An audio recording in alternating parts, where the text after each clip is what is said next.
Hello everyone. I put together this little Camtasia to sort of review the drugs that were on that 4-page list that I gave you. This is not the final exam study guide. It's the other list of drugs and the things that you should know about these drugs, because a lot of people are asking me, what should I know about the drugs on that list? So I thought I would just do this little Camtasia. And I'm doing it without notes, so I'm going to try not to get on any tangents and I'm sure I will get on tangents. I'm on one right now. So bear with me as we go through this very brief 22-slide Camtasia. Oh, and I put like a little Yahoo! We're almost done. So the first class of drugs we'll look at very briefly are the calcium channel blockers. And how do they work? Dun, dun, dun, dun. They block calcium channels. We have calcium channels on our heart.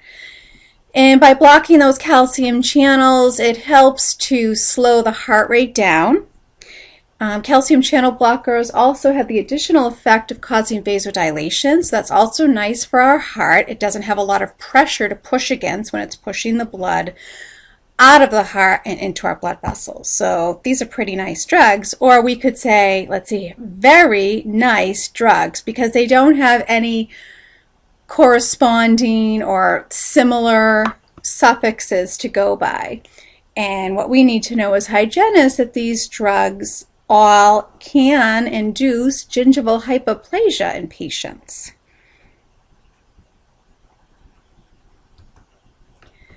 Now, antiarrhythmic agents, just know lidocaine is used, and lidocaine is not given by a pill to someone. This would be like an intravenous infusion of lidocaine of someone that is having a very significant arrhythmia. Arrhythmias are very difficult to control. They're even harder to understand how these drugs used to control arrhythmias. They are actually kind of getting away from using lidocaine, because just like lidocaine blocks the sodium channels in the nerves, it blocks the sodium channels in the heart. If you have like something called an ectopic foci that has happened within the heart that tries to take over the beating of the heart, or as the conductor, it tries to take over for the SA node, and the SA node will compete with it, and that's how this arrhythmia will start. They're both trying to control the heart rate. So you really can't control how many sodium channels are getting blocked. So the person can end up in asystole if too much lidocaine is used.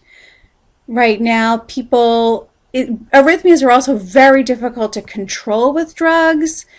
They are using something called an implantable cardioverter defibrillator, an ICD, in patients that have life-threatening ventricular fibrillations. Those are the ones that are going to kill you. Atrial fibrillations may kill you because the blood isn't getting into the ventricles, and any stationary blood in the atria, blood that stops moving starts clotting. You get clots in your atria, they can end up in your brain or your lungs. So for right now, just know lidocaine can be used intravenously as an antiarrhythmic agent. So diuretics, what are they? They help. What do? They promote diuresis, which means they make you urinate. If you have a lot of extra fluid in your body, it's going to make your blood pressure go up. So if we can get rid of some of that fluid by promoting urination, hooray. Hydrochlorothiazide is usually the first drug of choice when someone is diagnosed with like a mild hypertension. If someone is diagnosed with a hypertension of 200 over 120, may they use hydrochlorothiazide? Sure, but they're going to use some other drugs as well. So for a mild hypertension, sometimes HCTZ is the only drug that they use. And by promoting getting rid of that excess fluid in the body, the blood pressure will come down. The other two are also useful. Lasix, I mean, the person's going to be urinating quite a bit. That's really promoting significant diuresis.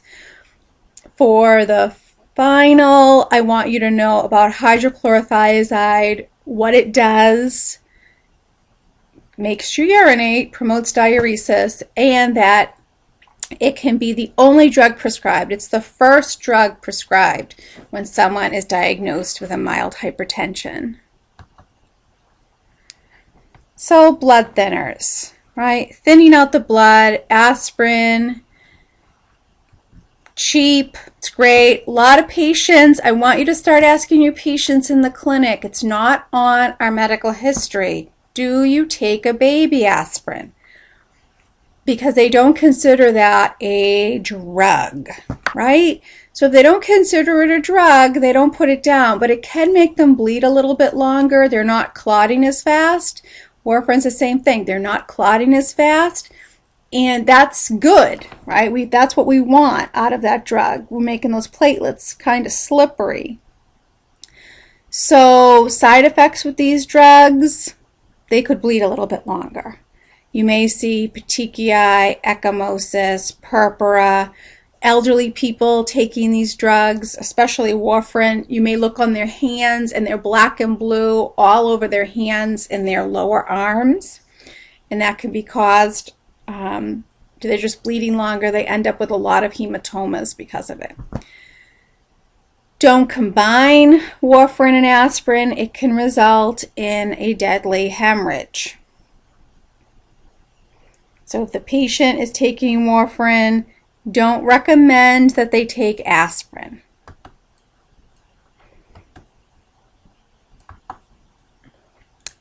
Beta blockers. The suffix here is olol, propranolol. That's our non-selective beta blocker. We want to be careful with that when we're combining that with epinephrine. Atenolol is the selective beta blocker, so there's no contraindication for that. These help to lower the heart rate by blocking that SANS response. So the heart rate will slow down with these drugs. That's nice. Propranolol, you probably won't see it used for that particular, like it's usually not used for high blood pressure as much as it's used for anxiety. It helps because by slowing the heart rate down, like when you're really scared and your heart's thumping like crazy, that slowing down of the heart rate with propranolol really makes you feel much more relaxed. So ACE inhibitors, the suffix here is pril. Lisinopril, where do these work? What the heck is ACE? ACE is angiotensin converting enzyme. Angiotensin converting enzyme is located in our lungs. And what these drugs do is within the lungs, it prevents angiotensin 1 from converting into angiotensin 2. Angiotensin 2, along with aldosterone, causes vasoconstriction and salt water conservation, which can really raise someone's blood pressure when that renin, angiotensin, aldosterone cycle goes haywire. So these prils control blood pressure by stopping angiotensin 1 from converting into angiotensin 2 by blocking the enzyme or inhibiting the enzyme within our lungs.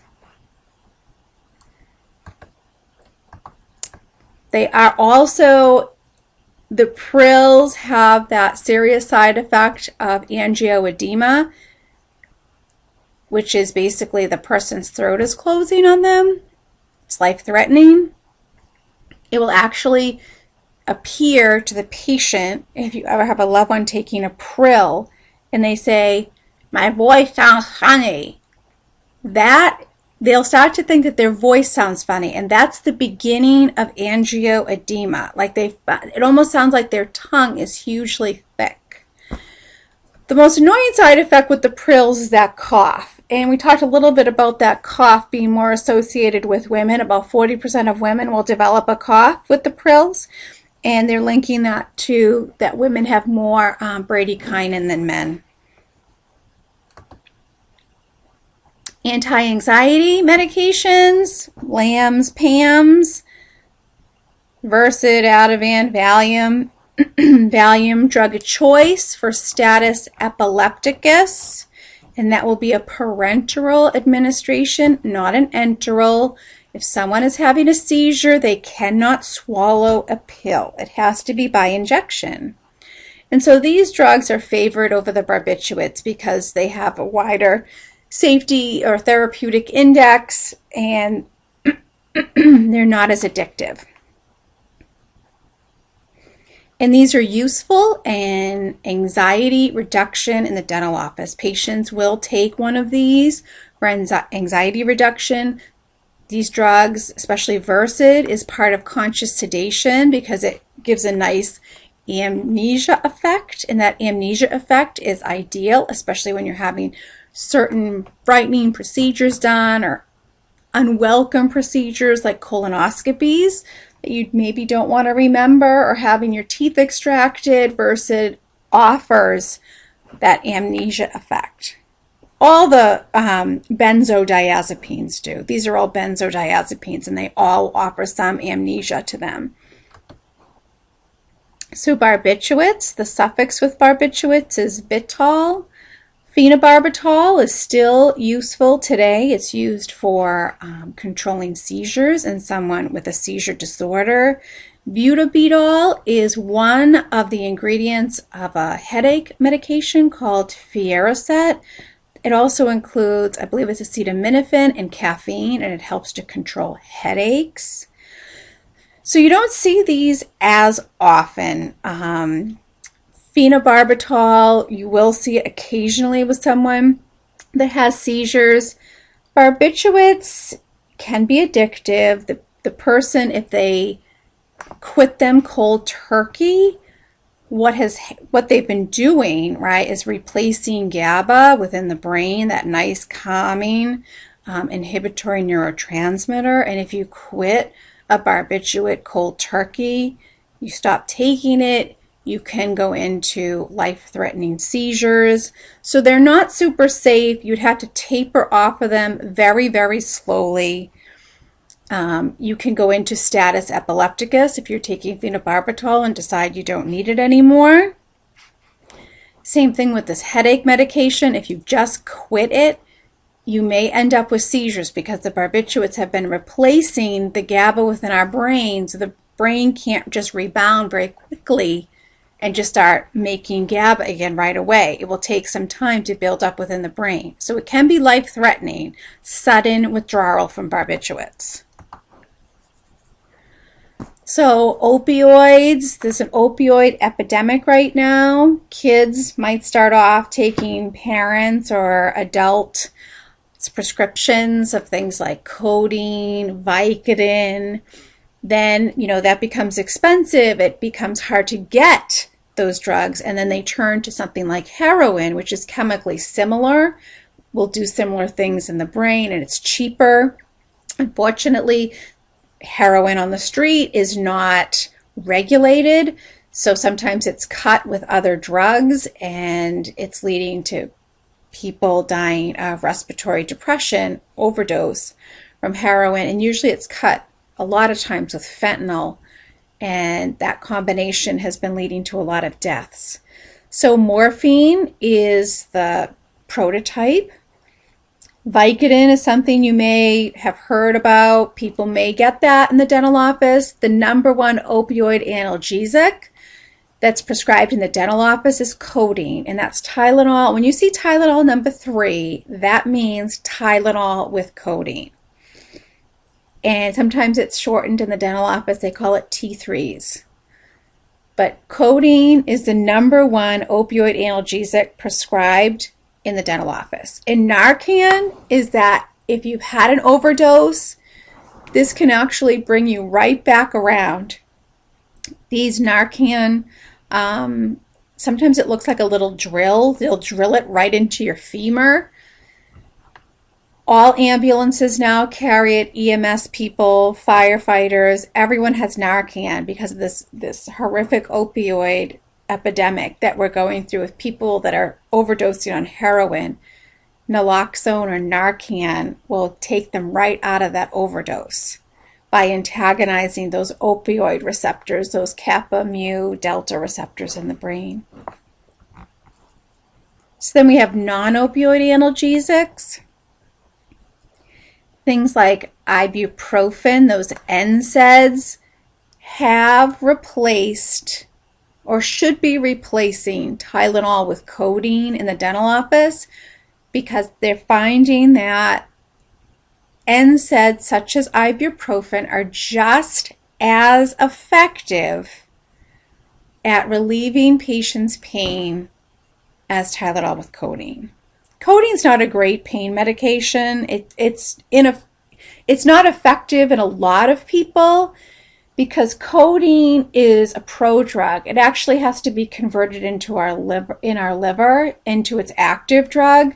It has an active metabolite, and a lot of people, up to I think 30% of the population, don't have the enzyme that converts codeine into its active metabolite. If you can't convert codeine into its active metabolite, the only pain relief you're getting is from the Tylenol. It doesn't work for you. So if you've taken codeine in the past and been like, this has done absolutely nothing for me, I may think that you may be missing the enzyme that has to convert the codeine into its active metabolite. So non-opioid analgesics again, sorry, APAP, that's Tylenol. Tylenol's the one, Tylenol doesn't have like a ton of side effects it doesn't have a lot of interactions with other drugs except for alcohol. It does have that liver problem that can be caused when you break down Tylenol, especially when you've combined it with alcohol. It ends up forming this very liver toxic, hepatotoxic metabolite. Salicylic acid, aspirin, ibuprofen, they do the same, all those A's, anti-inflammatory, antiplatelet. You don't really have to know exactly all of those. I would know that Tylenol is not an anti-inflammatory. Salicylic acid, aspirin has that irreversible platelet effect. Ibuprofen has the reversible platelet effect. As soon as the ibuprofen is out of your body, the platelets go back to being as sticky as they were before. But I do want you to definitely know that ibuprofen, so read questions carefully if I'm saying non-opioid analgesic or opioid analgesic in a question. Excuse me. So the opioid analgesic would be codeine. That's the number one prescribed opioid analgesic. And the number one non-opioid analgesic would be an NSAID like ibuprofen. Anti-infectives. Ooh, there's a lot to talk about here, right? Let's see, right? So drug of choice for preventing SBE, systemic bacterial endocarditis, would be amoxicillin. If someone's allergic to amoxicillin, there are other drugs that are available. Chemically, penicillins and ceph drugs like cephalexin, they share chemically that beta-lactam ring, and that's what people may be allergic to. So 10% of the population that are allergic to penicillin are also allergic to the ceph drugs such as cephalexin.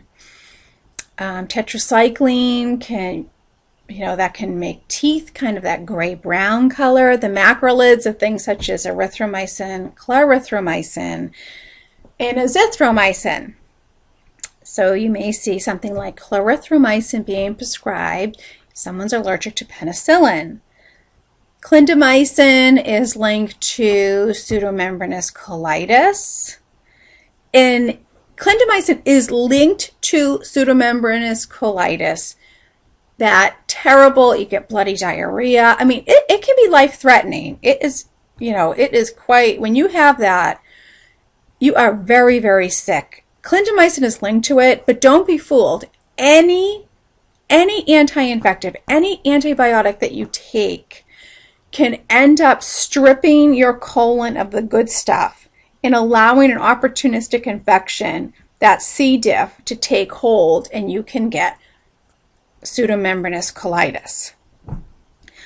INH, that's used. It's used in conjunction with other drugs. If someone has an active case of TB, it's used alone if the person has a latent form of TB. Nystatin, that's an antifungal. That's used for oral candidiasis or thrush. And don't be fooled, this has a statin as the suffix, but it's not an HMG co-reductase inhibitor, which is anti-cholesterol drugs. Nystatin is an antifungal. And acyclovir. Acyclovir is an antiviral used, semi-useful in someone that has herpes simplex virus. Acyclovir, patients love to take it. Immunocompetent patients love to take it. The only thing it's been useful for in immunocompetent patients, which means they have an intact, fully functional immune system, it's only useful if you take it orally for herpes simplex virus on your genitals. It's not useful for the ones you get around your mouth, but patients still love to take it. It just hasn't shown to be very effective. It is effective in someone that has a suppressed immune system. So if a patient is taking it and they have a suppressed immune system due to an organ transplant or some other type of infection, it is useful topically and orally.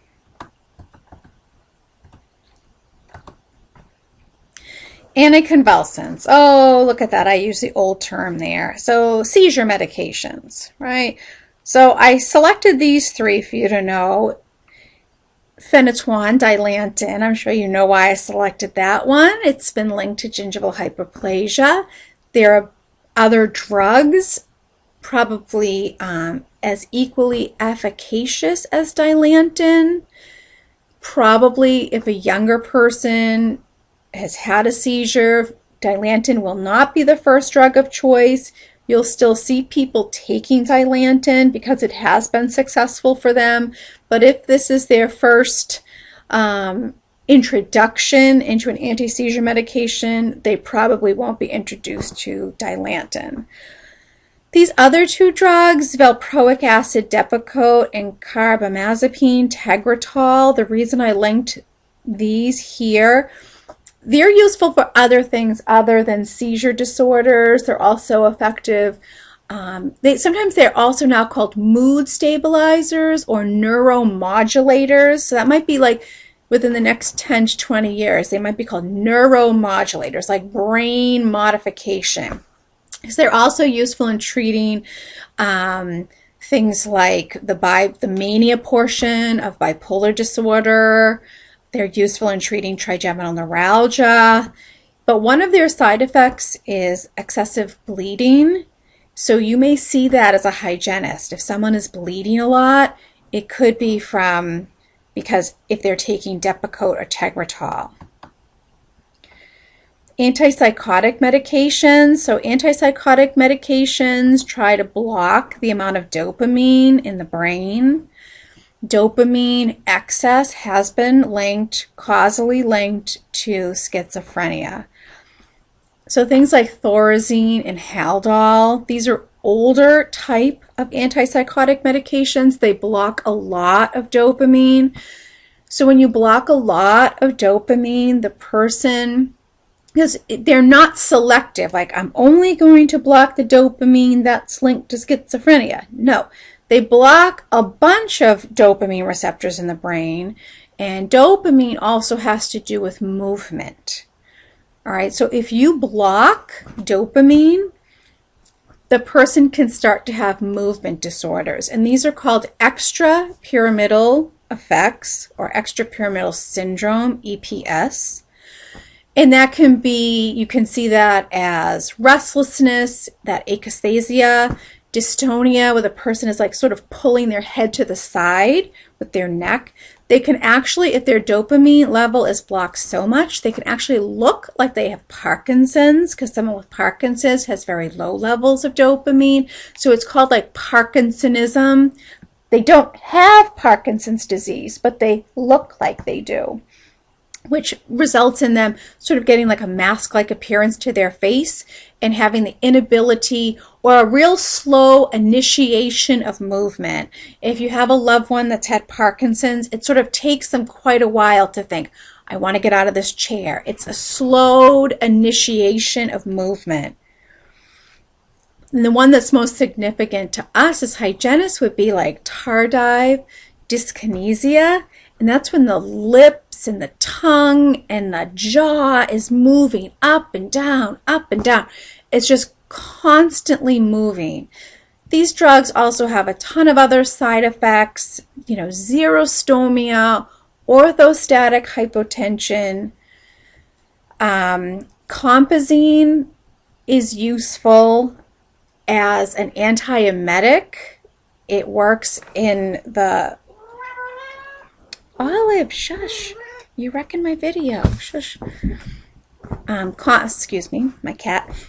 So compazine is useful in the treatment of nausea, which is, great if you're exceptionally nauseated, but it is an antipsychotic medication, and you can end up with those extrapyramidal symptoms due to taking this drug. Antidepressants.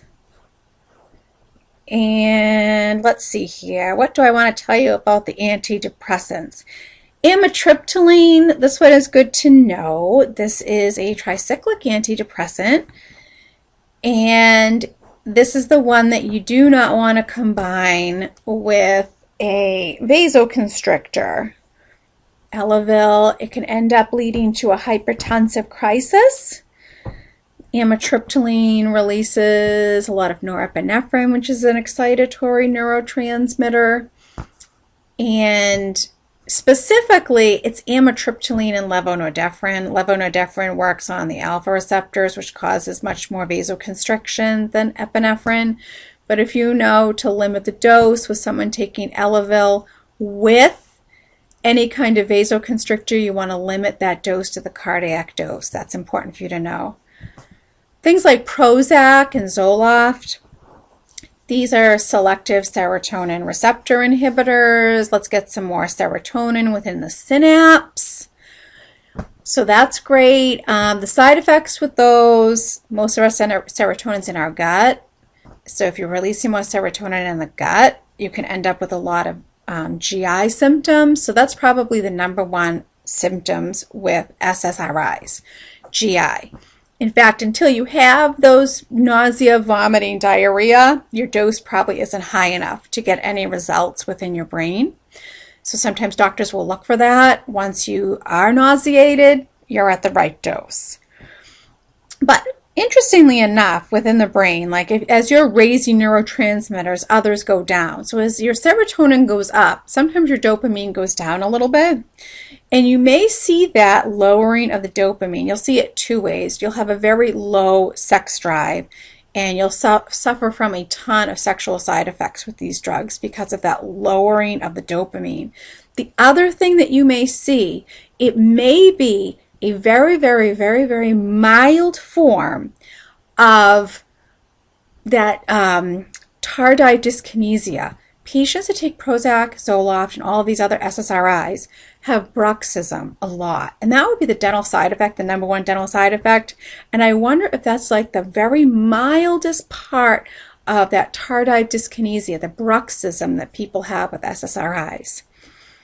And lithium is not an antidepressant per se. It's a controlling of the mania portion of bipolar disorder. So lithium will be used in conjunction probably with one of these other antidepressants in someone with bipolar disorder. Lithium, tons of side effects. You'll gain a ton of weight, It's a very narrow therapeutic index.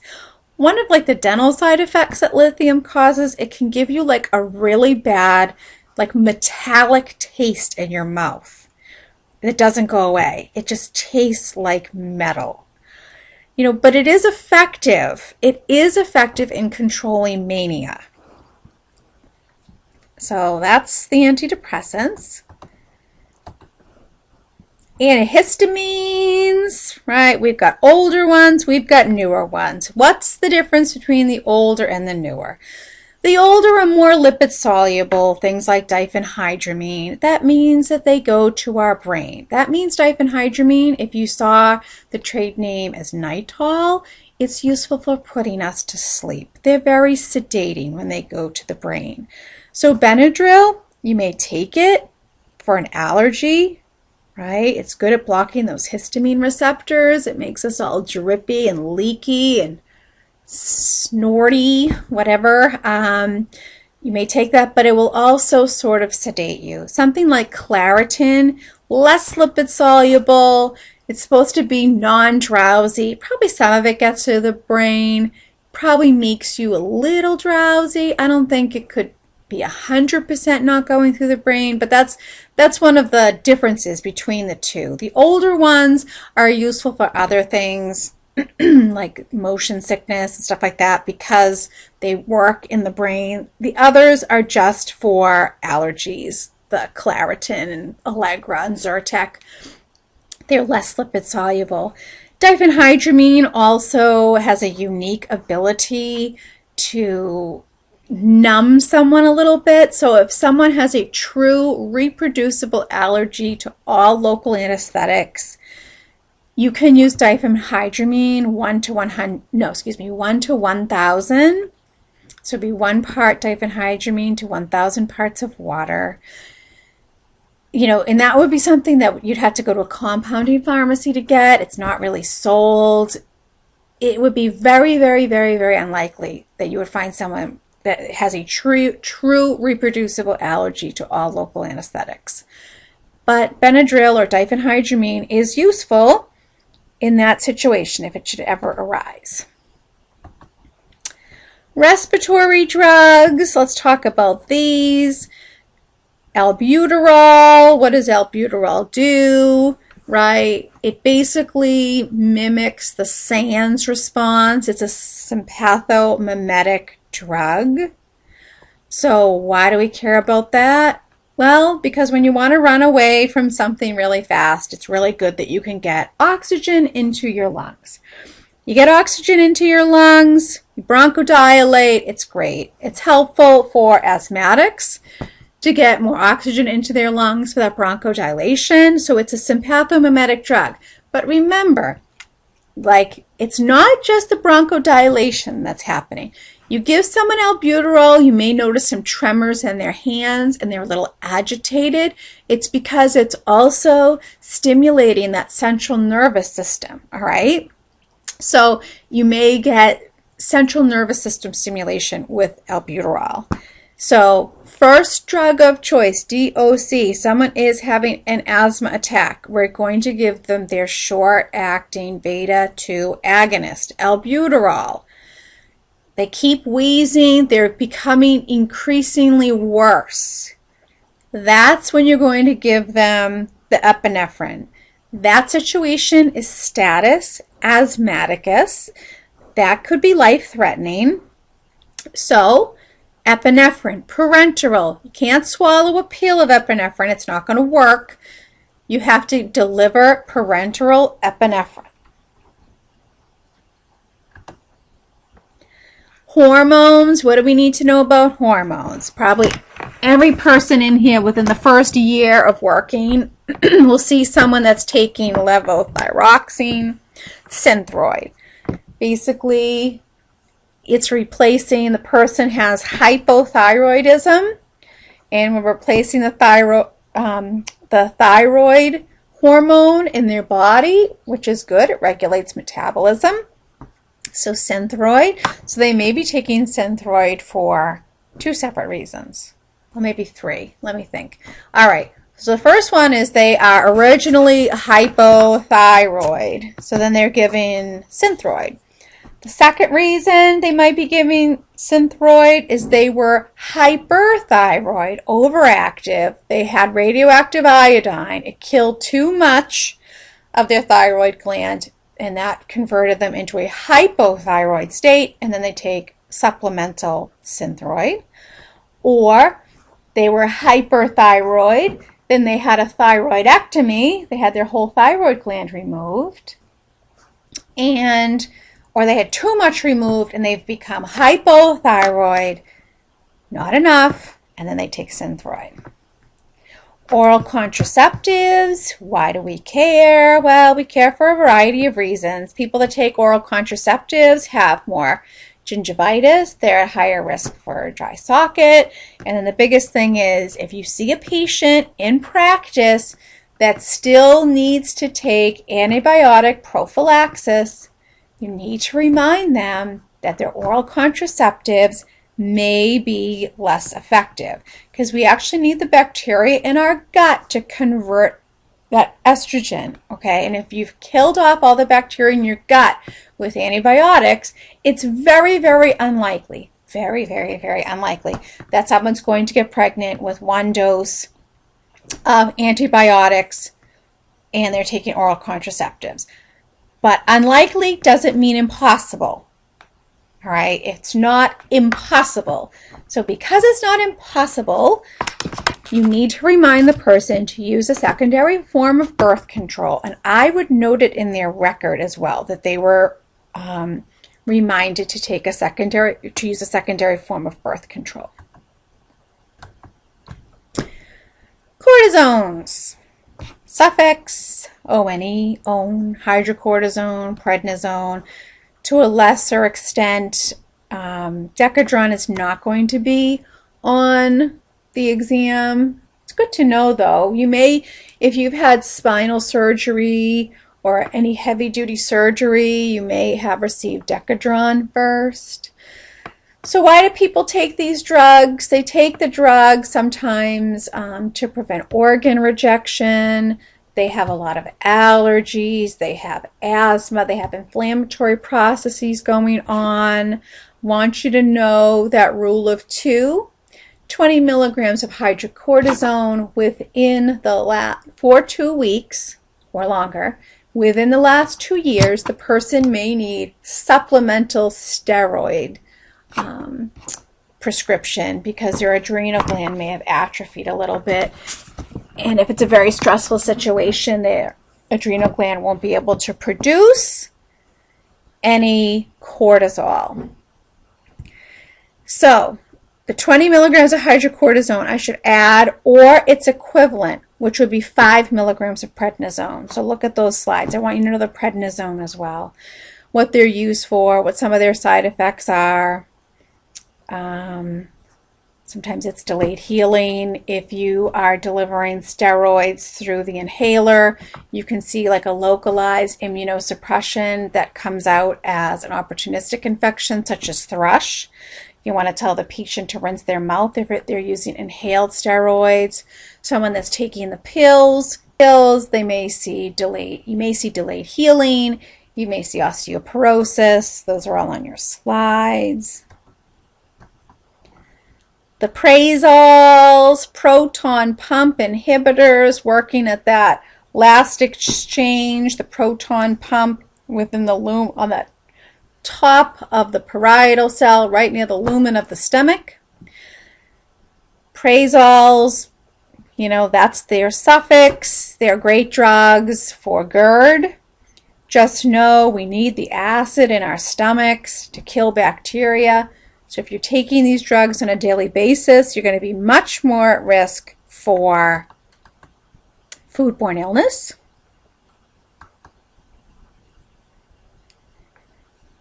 Miscellaneous drugs you should know. Levodopa, extra dopamine. Who needs extra dopamine? People that don't have enough. People with Parkinson's. Probenecid, that's for gout. Scopolamine, That is a parasympatholytic drug used for motion sickness. Pilocarpine, Saligen, and Evozac, these help to produce saliva. These are parasympathomimetic drugs. Cyclosporin, right? Anti-inflammatory, anti-organ rejection drug. It causes gingival hypoplasia. So you need to know that one. Atropine, parasympatholytic drug. Dries out the mouth prior to dental impressions if someone has a ton of saliva. Sildenafil, Viagra, potent vasodilator. Combine it with another potent vasodilator, nitroglycerin, and that person has no blood pressure and they are dead.